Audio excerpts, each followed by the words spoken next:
Everyone, Bob Thibodeau here. Welcome to your leadership training tip for today. All week we have been talking about what not to do as a leader. Now, what I'm going to tell you today is do not hesitate to make a decision and do not change your decisions. An effective leader is one that is not afraid to make a decision in a very stressful, critical time. An effective leader is one that will make the right decision most of the time. An effective leader is one that will gather as much information as they can before he or she makes the decision.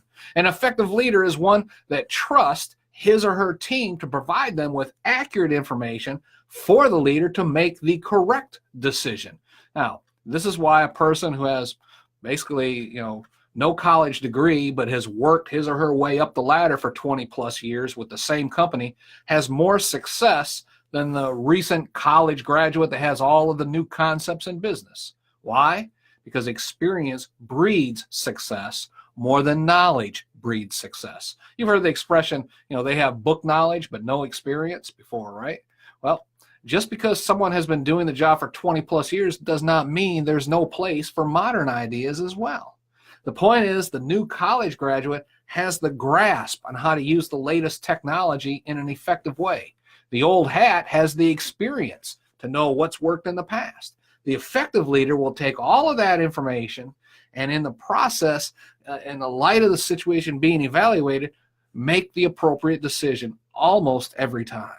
It is possible to combine the old way with the new technology and make the business even better. But that's just one area. There are numerous examples I could give where a leader must gather the information and make a decision on how to proceed. Do not change directions in the middle of implementation. The old adage, don't change horses in the middle of the stream, that sums it up pretty well. If you try and change in the middle of implementation, basically you're going to get all wet, all right? It's going to fail almost every time. Why is that? Because you don't know what the end result is going to be after implementing your plan. There may be a downturn in the initial results. There may be a loss of income. There may be a loss of time and all of that when you initially make big changes. So to stop and then turn back, that just creates chaos in the mix.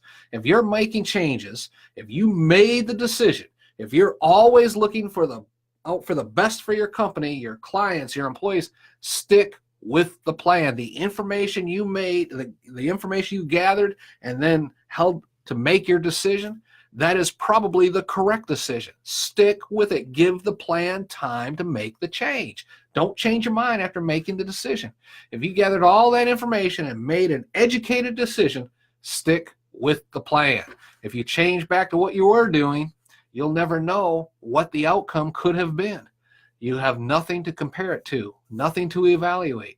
So once you make a decision, stick with the decision, unless it is proven that all of the information you evaluated prior to the decision was completely flawed, and that's not going to happen very often. Great leaders make educated decisions and then stick with them. All right? So tomorrow we're going to do the weekly wrap-up where we're going to tell you about all the different, just a real quick synopsis of everything we talked about this week, because I know that you have got a lot out of this. A lot of people tell you what to do as a leader, what you should do as a leader. Very few have the courage to tell you what not to do. So we'll talk to you tomorrow. Till then, this is Bob Till reminding you, I'll see you then.